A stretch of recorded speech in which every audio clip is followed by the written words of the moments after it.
Ariketa honetan berriz eskatzen digute zirkuito honen, lau flip-flop dituen zirkuito honen bere denbora diagrama ateratzea. Edota ikustea ze sekuentzia egiten duen. Jarraitzen dugu ikusten, zirkuito hau osoan asinkronoa dela. Zeren erloju orokorra dago konektatuta bakarrik lehendabiziko flip-flopari. Eta bestenekoen erloju sarrerak daude konektatuta aurreko flip-floparen irteerara. Beraz, asinkronoa.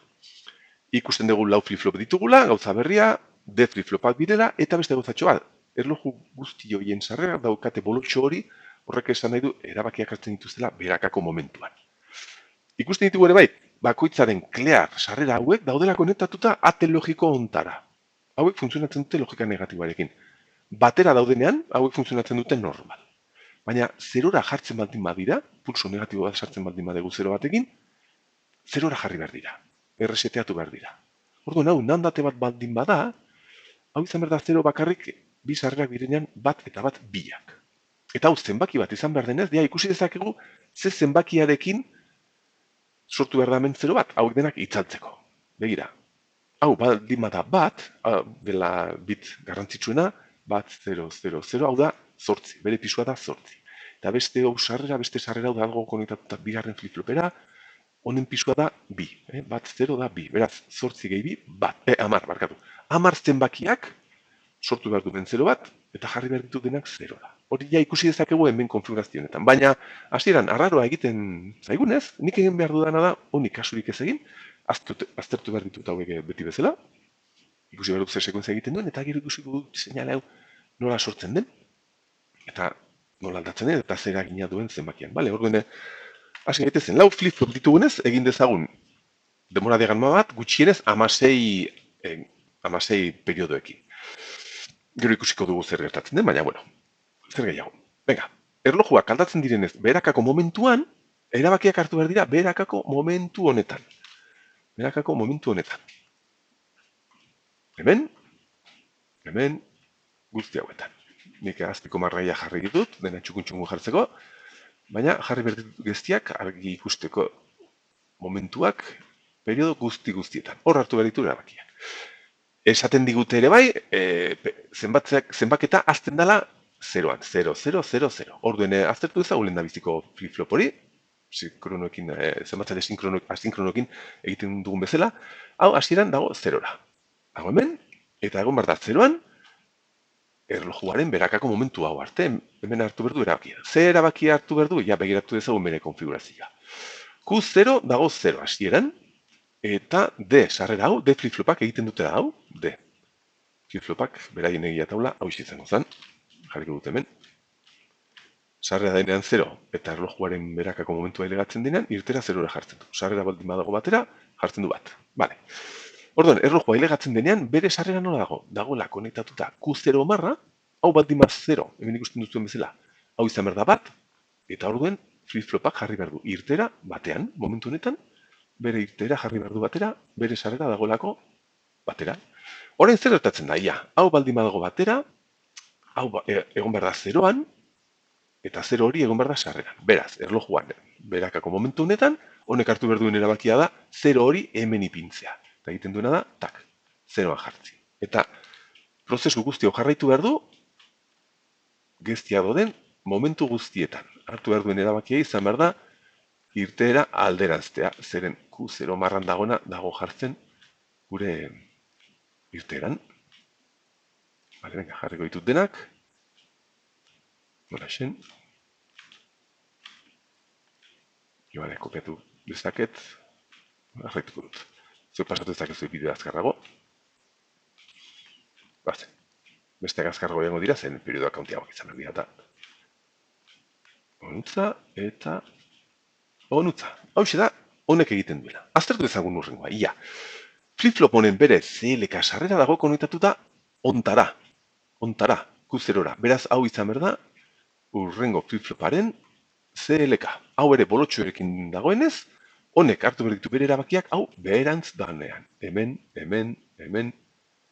behiruntz doan momentu zehatz guzti horietan. Logika negatibarekin funtzionatzen duelako. Q bat hasieran 0ekin hasten denez, beraz, mantendu behar du 0 hori, onutzaino. Eta hartu behar duen erabakia, aurreko flip-floparen berdina. Bere sarrera dago konektatuta 0 horren alderantzizkora dala bat, bueno, jarri behar du batera. Eta mantendu behar du onutzaino, hemen hartu behar duela erabakia. Bat dagoenez, hago behar da 0a, eta hartu behar duen erabakia da 0 hori mejartzea. Onutzaino, mantendu behar du onutzaino. Hemen egoera berdina, aurreko bere egoera berdina daukagu, eta egiten duena da, momentu bakoitzean, alderaztu bere irteera. Aurreko ariketetan ikusi duen bezala, baina orain konfigurazio horrekin Q0 konektatuta deri. Bale, gero ikusiko dut zezen bakia sortzeu, baina oraingoz, hau da Q batek egiten duena. Ja, begiratu ezagun Q2, bere CLK Q batera konektatuta, beraz. Bi flip-floparen bere relojua izan behar dago, eta berak hartu behar ditu erabakiak, berakako momentu hauetan. Hemen, eta hemen, hasieran. Esaten digutenez, 0 dagola, pues mantendu behar dut 0 hori, onutzaino. Hartu behar duen erabakia, aurreko flip-flopen berdina, alderantztea. Bere Q0ra dagoelako konektatuta. Eta onutzaino mantendu behar du, hemen aldatu behar bakarrik. Bere CLK ontara dagoelako konektatuta bakarrik. Eta ez CLK orokorrera. Vale? Eta Q2, pues egoera berdina izan behar dugu. Honek hartu behar ditu erabakiak, eske hau izan behar da bere erlojua, Q2-ren irteera da. Q2-ren irteera da urrengo erlojuara, eta hartu behar ditu erabakiak hemen, eta hemen bakarrik. 0-kin hasten garenez, 0 izan behar da onutzaino, eta hemen jarri behar da batera, mantendu behar duela onutzaino, eta hemen jarri behar du 0. Hau da, zenbatzaile honek edo, zenbatzaile asinkrono honek egiten duen sekuentzia. Begiratzen 0, 0, 0, 0, 0, 0, 0, bat, 0, 0, bat, 0, eta ikusten duzu zenbaketa egiten ari dela, 0, bat, bi, 0, 0, bat, bat, iru, 0, bat, 0, 0, lau, 0, bat, 0, bat, bost, 0, bat, bat, 0, 6, 0, bat, bat, bat, zazpi, bat, 0, 0, zortzi, bat, 0, 0, bederatzi, bat, 0, bat, 0, amar, bat, 0, bat, bat, amaika, bat, bat, 0, 0, amabi, bat, bat, 0, bat, amairu, amalau, amabost, eta 0ra. Berriz, sekuentzia berdina hasteko, jarrituko zen hemen 0. 0 bat orain, buale. Hau da egingo zuena, hau ez balu izango. Bale, orain daukagula sekuentzia guzti hau kontuan hartuta, orain begiratu beharko dugu ze zenbakian jartzen dau 0ra. Lehendabiziko aldiz. Eta jartzen da 0ra, noiz jartzen da 0an, sekuentzia guztienetan. Eta hori gertatzen da, hau eta hau, Q2 eta Q bat, Q2 eta Q bat lehendabiziko aldiz jartzen direnean batera. Ia, Q2 jartzen da hemen, eta Q bat 0. Q2 eta hemen begiratzazue, hemen, periodo honetan, gertatzen da hautxe. Hau dago bat, hau dago bat, hau da denean 10. Eta zer gertatu behar da hemen? Ba begira.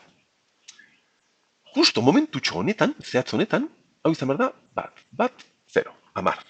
Baina zenbaki berak horrek jarri behar ditu guzti hauek, momentu horretan 0ra. Orduan gertatu behar dena da, hemen sekuentzian berriz hasi behar dela, eta hau izan beharren 10 bihurtu behar da 0an. Zeren 10 zenbaki berak horrek bihurtu behar du zenbakia 0an. Beraz, gertatu behar dena da, ez da sekuentzia hau. Ezabatu behar dut. Gertatu behar dena da, dena ezabatu behar dut. Beste gauza gertatu behar da. Hau jarri ditut ulertzeko, ados, eta esan dugu, hemen ez da, bai, guazen untzen, ezabatzea. Hementxe, hauek ere ezabatuko ditut, hau eta hau, eta jarriko ditut ondo, hementxe genuen hau, horrelaxe, eta hau gertatu behar da. Ia, momentu batez, hemen izan behar dugu bat, onutzaino, igual zabarago ingo dut, haure bai, izan behar da bat, 10 izan behar da, horrela, momentu txiki honetan, hemen, igual, hemen behar dut, bai.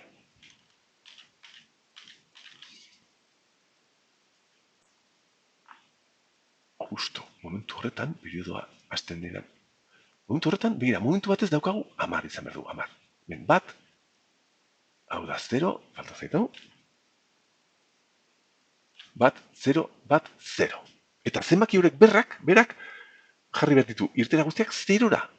Zenbaki horrek, nanosegundu bat edo beranduago, jarri behar ditu 0ra. Berriz. hemen 0 izan behar dugu, nahiz eta hemen bat izan momentu batez. Eta hemen bai bat izan dugu, baina gero bera zenbaki horre jarri behar dugu, tak, zeroan berriz onutzaino. Hone jarraitu behar duzuran, vale, hemen bat izan dugu. Ez da ikusten, baina hemen bat daukagu, hemen ere bai bat, segundo batez, bat, 0, bat, bat. Bat, 0, bat, 0. Eta zenbaki horrek jartzen ditu berriz 0ra. Eta sekuentzia berriz hasten da. Berriz hasiko ginen, horrelaxe funtzionatzen. Hau aldatzen horrelaxe, 0, 0, bat, hau berdina izango zen. Horixe da gertatzen dena, honen ondorioz. Horixe daukagu. Daukagu 10 nano segundo txiki bat, erabiltzaileak ez du ikusi behar, zeren gero, 0ra jarri behar da. Eta erabiltzaileak bai ikusi behar duela, 9tik 0ra pasatzen dela. Izan behar dugu, 0, bat, 2, 3, 4, 5, 6, 7, 8, 9, eta hemen 10 izan behar dugu momentu batez, hemen 10 izan behar dugu momentu txiki batez, baina gero 0 ikusi behar du erabiltzaileak berriz jarraitzeko zenbaketa hau. Horregatik honi esaten zaio BCD zenbatzaile asinkronoare bai. Konfigurazio hau izan dezakegu ariketa ezberdinetan beste konexio batzukin eta bar, izateko ez dakite zenbaketan nahi dugun zenbakiraino, adibidez 12 zenbatzaile bat izan dezakegu, edo 14, edo 13, edo 14, nahi dugun. Baina ideia hauxe da. Horregatik nik uste erraxina dela aztertzea honek egiten duela, gero pentsatu hau noiz jartzen den zeruan, eta gero ikusi zenbaketan noraino igatzen den. Ados, aurrera.